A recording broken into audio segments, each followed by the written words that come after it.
Welcome, everyone. This is John Ryan of the Predictive Playbook, and Albert is joining me again today. We did pretty well yesterday. We figured we'd keep the positive momentum going, and we're going to do a rapid fire just like we did yesterday. It seemed that was pretty popular. You can get your picks a lot faster, and best of all, you don't have to listen to me go on and on and on and on and on sometimes, which is a bad habit of mine, but I'm working at it. Albert, thanks for joining me, and how's your day going? How's Dallas down there? Thanks, John, for having me. Dallas is recovering. Texas as a state is recovering. I mean, a lot of the resources are still pretty strapped. Just looking on social media, the grocery stores are packed and the shelves are empty. So there's no food, no supplies. It's like a pandemic plus this ice storm plus no power for some people, no water for some people. So it's been kind of crazy. I've been very fortunate. I've had people actually come to the house to use our power to, recharge their Wow. laptops, recharge their phones, take showers, things like that. So it's been a blessing for our side, especially with a little one. But it's just a crazy time, right? It's crazy, but I think it's going to get better. If not today, hopefully by tomorrow, things will thaw and everything would turn into water. Yeah, we'll definitely keep you in our thoughts and prayers for sure. I have a friend down there, my buddy Ken, as I was telling you. I've known him for years. We traded on Wall Street together for the better part of 15 years. And, he's used to storms because he lived in New York, but this is different. This is way different. And not being prepared, I mean, who would think that this was going to happen? Yeah, I mean, people who are not familiar with the situation, it's not the cold or the snow or the weather. It's the fact that that's forcing everyone home, and there's not enough power supply. Like Texas owns its own power as a state, and it was just like you said, they were not prepared for a situation like this where everyone is at home blasting their heaters, and so a lot of houses had to go through rolling blackouts, and that equals no hot water, sometimes no water, things like that. So I think it's going to slowly get better. We just the worst is behind us. And that part is good to know, certainly. We'll try to take your mind off of what's going on outside with a little discussion here on the. Let's start with the NBA. Sure. And the first game I'd like to get your opinion on is the Chicago Bulls are coming into the city of brotherly love to take on the Sixers, who ended a three-game skid on Wednesday night against the Houston Rockets. Ben Simmons did not play in that game because he had a stomach illness, and it's last I saw about an hour ago, both him and Embiid are expected to start, but the line has gone from an opening of 9 down to 8, which if I didn't know that news, I would think that one of them is not playing. What do you think of this line movement with 52% of the tickets and 58% of the money, but the line's going down? What is that telling us? Yeah, I mean that's a classic case of reverse line movement. But sometimes, especially with the NBA this year, it's hard to just only focus on reading lines and reading spreads and bigs and things like that. So do your research, try to understand why the Sixers are getting, are favored by 8 or 9 points, depending on the sites. I would say the Bulls are a scrappy team. If I pull them up here on my database, the Bulls are 12 and 15 overall, but they're 15-11 against the spread. In the last five, they're 5-5. Or sorry, in the last 10, they're 5-5 and 4-5 against the spread, 4-5-1. So they're a decent team. The Sixers, in my opinion, are one of the best teams in the NBA. Joel Embiid is a front runner for MVP, him and LeBron James. But honestly, against the spread in the last 10, they're 4-5-1. So they haven't been covering. Just be mindful. I think we've mentioned this many times in the past, but with games with large spreads like this, 9 points, definitely look into potentially jumping in live or jumping in at halftime, things like that. Yeah, I agree. wholeheartedly with this. Joel Embiid has had 7 games already this season, scoring 30 points and getting 10 or more rebounds, which is, I mean, that's MVP like, no doubt about it. Got a special guest coming on here, kind of a surprise, and we haven't heard from this guy. I thought maybe he was kidnapped by some beautiful beach people down in the Bermuda during the Super Bowl. That was going down the wrong road. But anyway, we're going to welcome in Ira Silver Magic. And I think he can hear us, I hope. John, what's up, man? Hey, what's going on? I have Albert here, too. Hey, Ira. Albert, my man. Sorry, Are you still in paradise? Or are you back in, I guess, Miami is also paradise? Well, yeah, Miami's paradise. It's beautiful. It's 85 degrees. I do feel for most of the country right now dealing with what they're dealing with. But, man, it's good to be back on the show, guys. I miss it. Yeah, we're glad to have you on. Glad it worked out.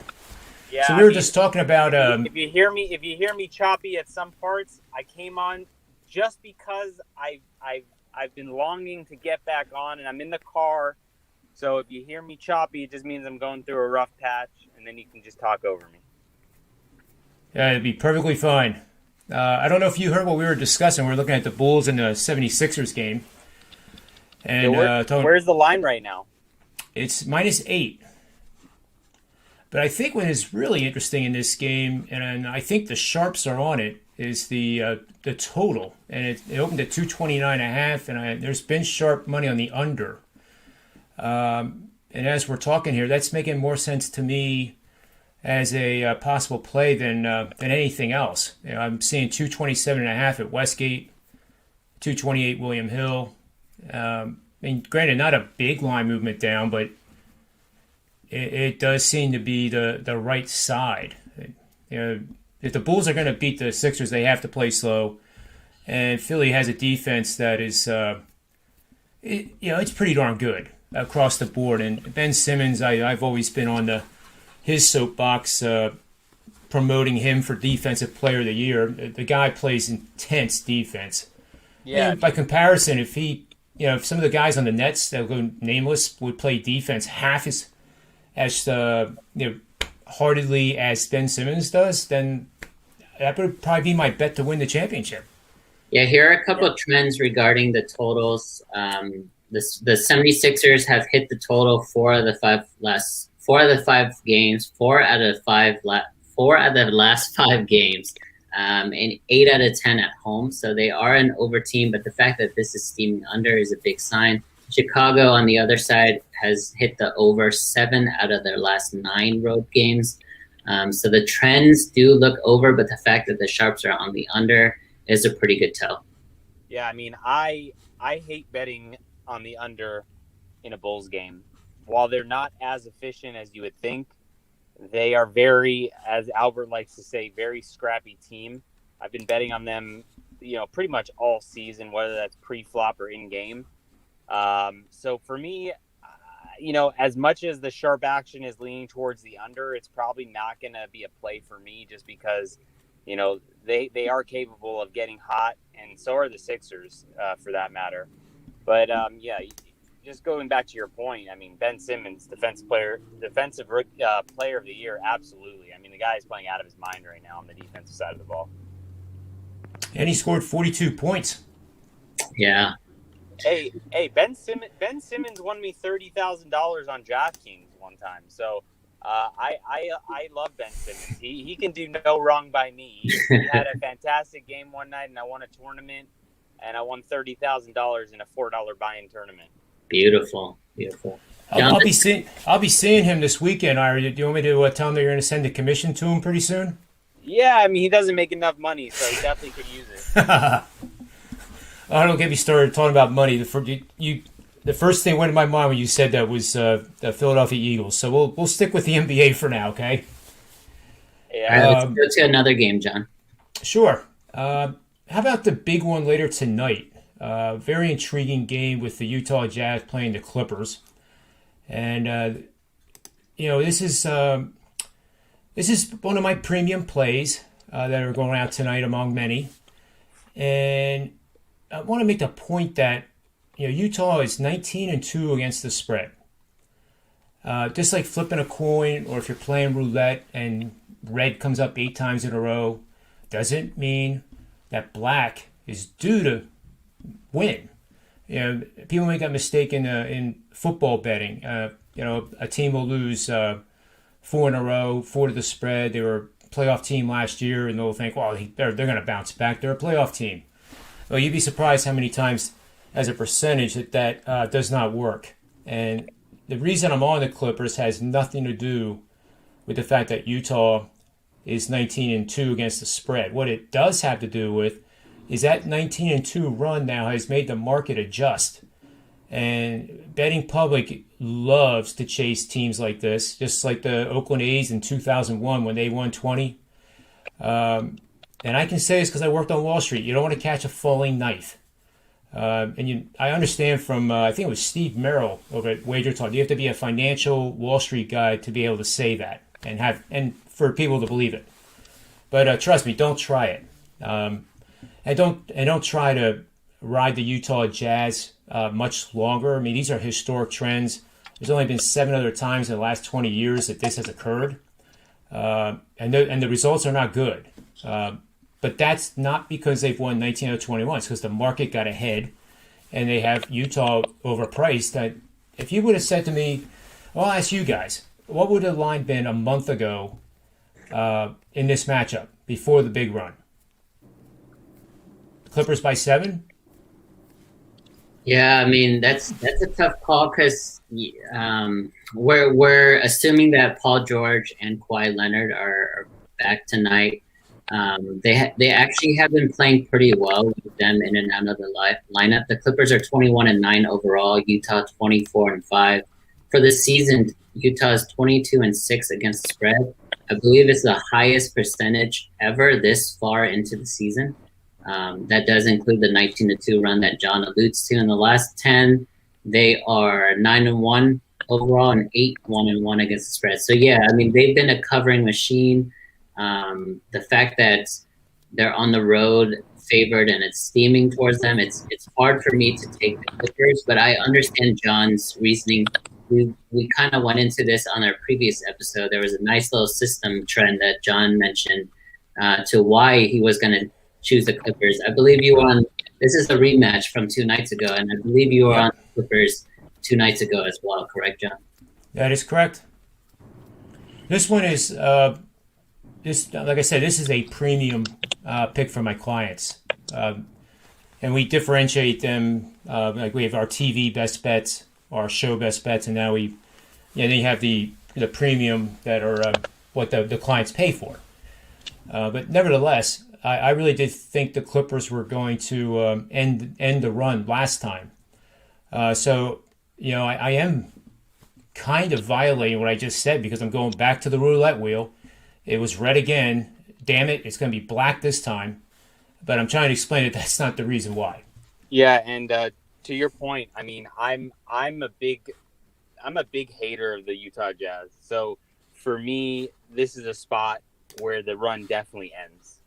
I'm calling it right here. I'm with John. I'm calling the shot. I'm big on the Clippers tonight. And by the way, folks, that's his new puppy Gretzky. As his what do they call those things? Avatar? Albert, help me. Yeah, the Avatar. Yeah. I would show you guys where I'm at, but I'm driving and you guys might get dizzy. So I figured a cuter picture of my cute dog would definitely play the part.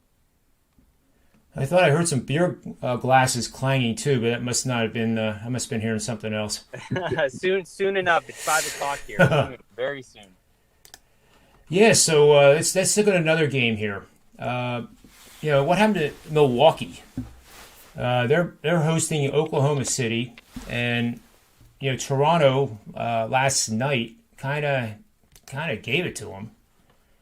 And I'll tell you, I was surprised by that result, 110-96, and that's a 14-point home loss. But at one point, I think the biggest lead was 24. It was in the 20s.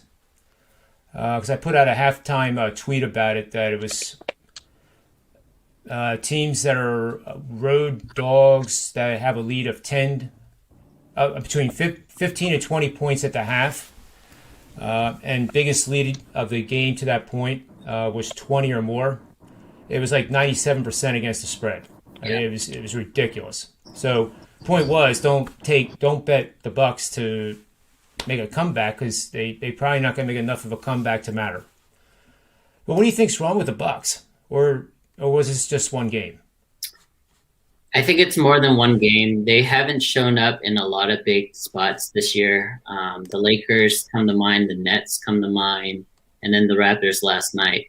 Heading into the game yesterday, they were on a 4-game losing streak. It was the first 4-game losing streak since the Eastern Conference Finals of 2019. Now they're on a 5-game losing streak. I don't know when the last time that happened. So they're not in a good situation right now. Drew Holiday is still out. The fact that this line opened up double digits, 11, and it's actually gone to the other side. I think it's 9.5 now.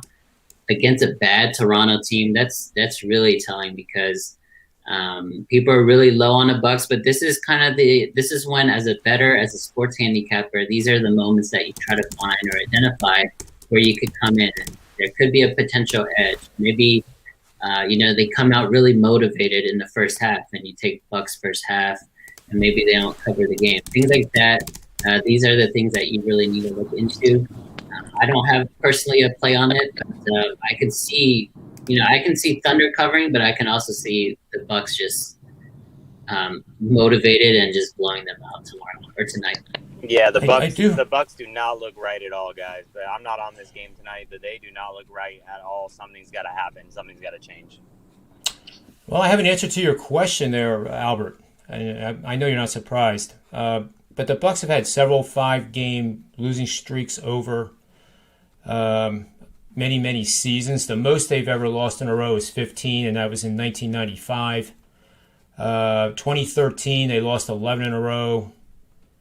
That was a bad team. And then scanning closer to the present here, we see, boy, it has been a while.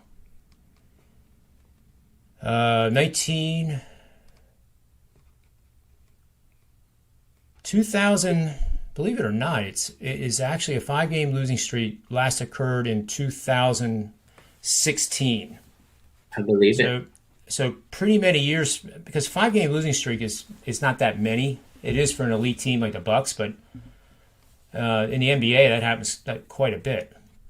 Yeah, Coach Bud may not be the greatest coach. I mean, his system is not really built for the playoffs, but in the regular season, he usually thrives, and his players usually thrive because there's so many shooters on the outside. So it doesn't surprise me that it's been 4 or 5 years since they've lost 5 in a row. If you have that in front of you, John, did they win the 6th game or did they lose that next game? Let's see. In 2016, it actually happened twice, and they were 2-0 straight up and against the spread.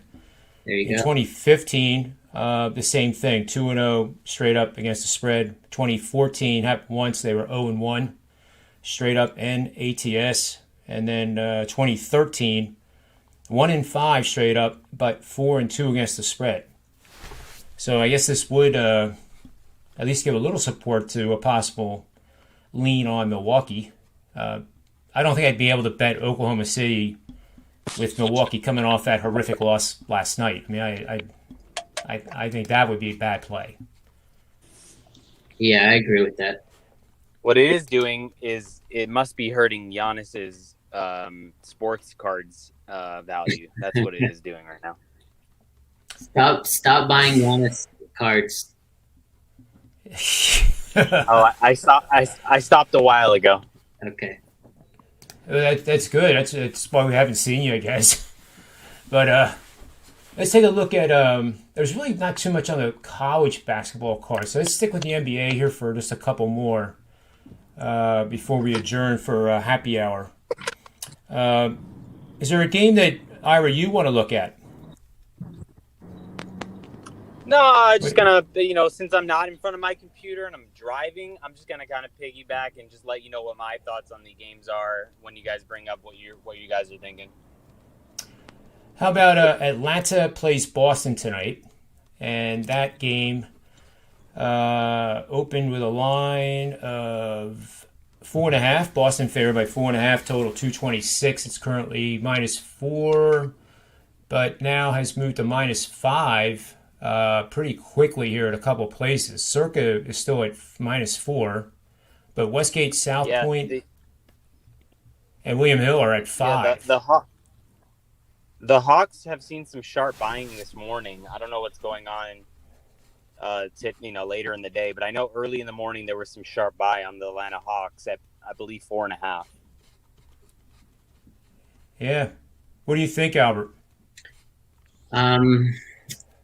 Honestly, I there are teams where I feel like the market kind of overrates, and Boston is one of them for me. I actually don't think Boston is a great team. I think that they're living on the reputation of the last couple seasons. They have great players, but I don't think the team is good. The only thing is the Hawks haven't been playing well at all. The loss of DeAndre Hunter has been underrated. He's still out today. Obviously, Bogdan is out, Rajon is out. But without DeAndre Hunter, it's a lot easier to guard them when they're closing the game because it's just Trae Young. So it's hard to bet the Hawks. For me, actually, like it's screaming a Hawks play, but I don't know if I can make it an official play. Yeah, I agree with you on that. I'm trying to find.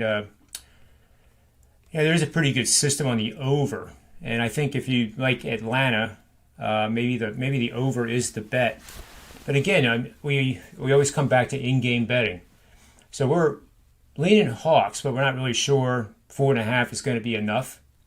So there's nothing wrong with not betting pre-flop and letting the game come to you.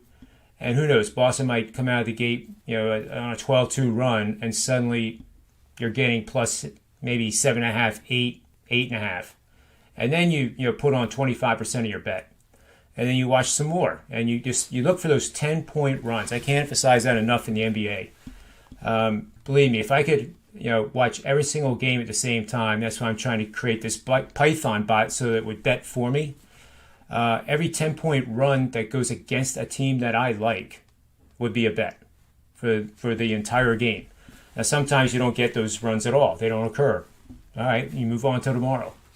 But I think this is one of those games I think that might be just ideal to just do nothing pre-flop. And if you like Atlanta, the probability that you're going to get a better line of 4.5 is very high.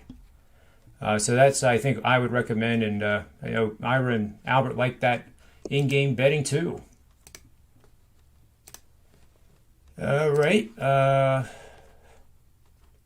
How about Phoenix is at New Orleans?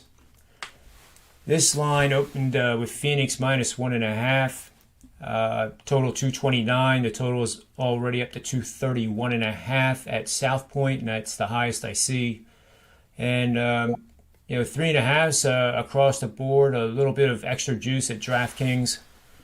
I think this is a pretty interesting matchup. I mean, you have Phoenix that's playing pretty darn well, and I really haven't been able to come up with who the Pelicans really are yet. But I'm sure you guys are going to be able to help me with that. Yeah, for those who have been following me for a while, you guys know I've been riding Phoenix and the Pelicans basically all year. They're two of my favorite teams to back. With that being said, the Suns are coming off a disappointing loss to the Nets without Kyrie and Kevin Durant. James Harden hit that really big three at the end to win by 4, while the Suns were 8-point favorites at home. So the fact that they lost there is a big tell. The New Orleans Pelicans, are also coming off a loss. They just played the Blazers. They were also favored. They were favored by 4. They lost straight up.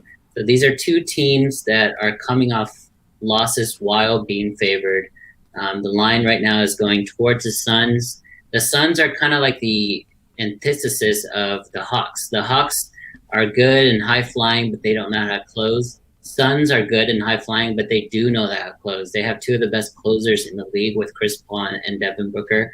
So if there's situations where it's a close game in the end, I actually like to, dabble a little bit on the Suns. Obviously, that didn't work the last time with the Nets, but I just love that closing team. And then you have the Pelicans on the other side, who I think is, one of the more talented teams in the NBA, but the makeup of the team, construction of the roster just doesn't really fit well. Mm-hmm. But they can, go off for 144 points against the Grizzlies like 2 games ago, or they could just have a really bad showing and miss a ton of threes and only score, 100 points. So it's really hard to back that team because they're very inconsistent. But with that being said, I love both teams so much as a bettor. I don't know. It's probably an over game for me. Both teams don't really play strong defense. They shoot a lot of threes, so it might be an over game. Yeah, and does anybody know the status of Jaylen Brown? Because that obviously is a big thing. He's listed as day to day. I haven't seen anything yet that he's officially starting. And by rule, they can pretty much wait till almost game time to make that statement. But I was just wondering if that is the reason why the line is like 4.5 and not 6.5. Is that he probably isn't playing, but he's averaging 25.9, 5.5 boards, 3.6 assists, and obviously it makes Boston a much better team when he's on the court. Yeah, I mean, as far as Boston is concerned, Jaylen is playing tonight. I think that's the reaction. It started at 4.5. Now it's moving to 5.5. I think that's the reaction to the Jaylen news. He is one of the better players, most likely a front runner for most improved player of the year, and could be an all-star player as well. But that game's tough for me because I'm very intrigued with Atlanta's starting five, but without DeAndre Hunter, I'm not a big fan of him. Yeah, I think that when Jaylen Brown does not play for the Celtics, that's a bigger loss than when Tatum is not in the lineup at this point.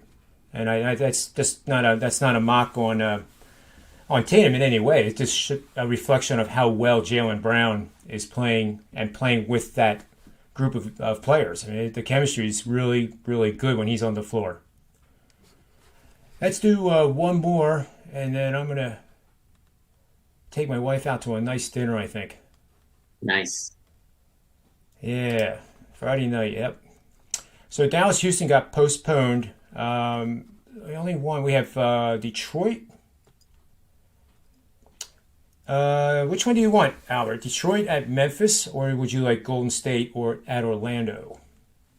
Let's do Detroit at Memphis. So the line opened up at Memphis -5. It's currently at -4.5. The Grizzlies are the public team today. They're getting the majority of the tickets and the majority of the money. So the line movement doesn't make sense to me. This is another example of a reverse line movement. But again, I'm looking at my information. I don't know if that is, aligning with what you see, John. Oh, it is. It is. Yep.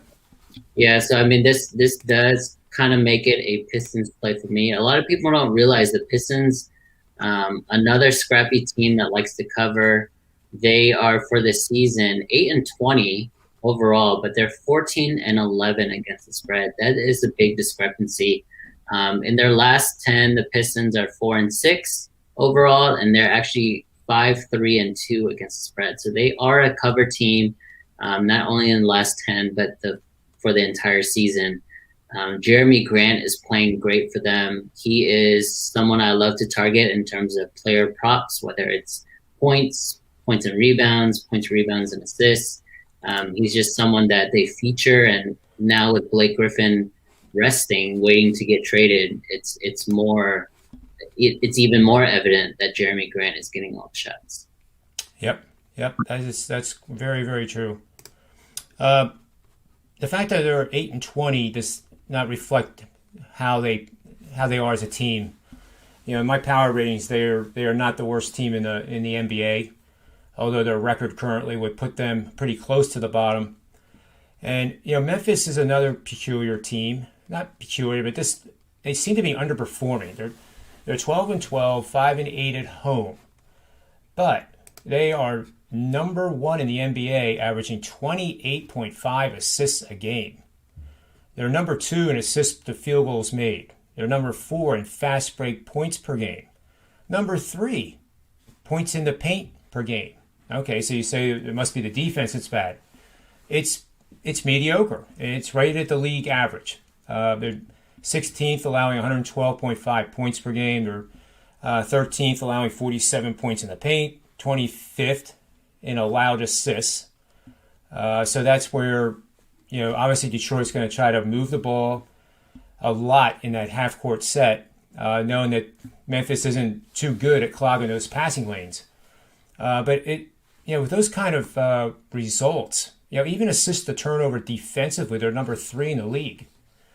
It's just hard to believe they're 12-12. So it's another team that I just have, set aside, wait and see how it is. Is this a dog with fleas, or is this going to be a team that makes a run for the playoffs? So as far as Memphis is concerned, they've kind of had their seasons fragmented into multiple parts. They started at the same time as everybody else, and they went into kind of like a 500 even start. Towards the end of that, they actually started playing really well. I think they won 3 or 4 games in a row.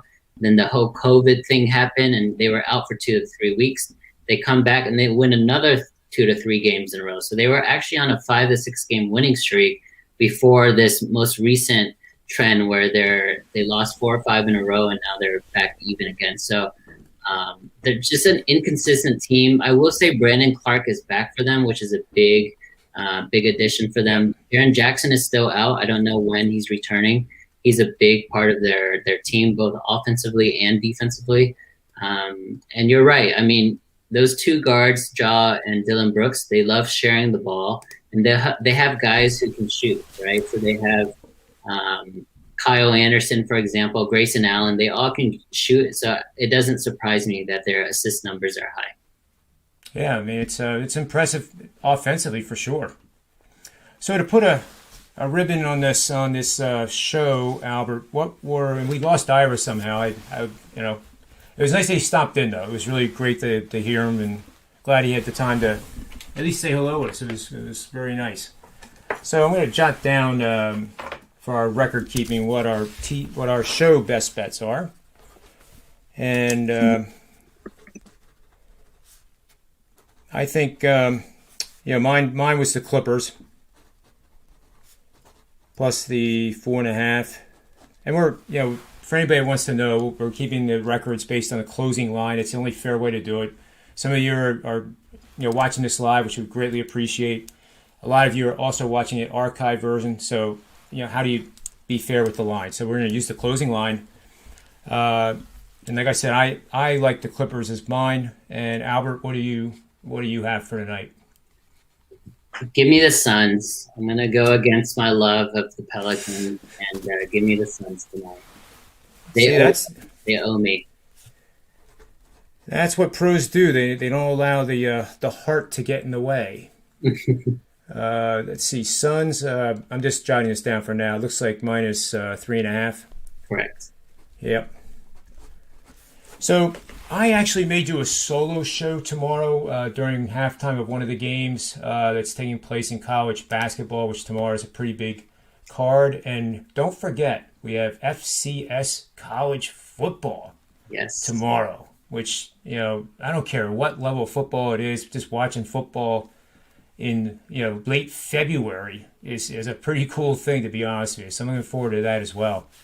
But Albert, thank you for joining me. I really appreciate every time you do. We always have a good time and a lot of fun. Thanks to all the people in the chat room. Thanks for helping us grow so much. Yesterday was we almost had 1,000 viewers, which is really incredible given that we've only done 22 shows. So we really appreciate it. And let us know if we can ever do better, provide better information. Tell me to be quiet, to shut up and don't talk so much. Whatever you want to say. We really appreciate it. You guys have a great weekend. And we'll talk to you tomorrow. May all the wins be yours.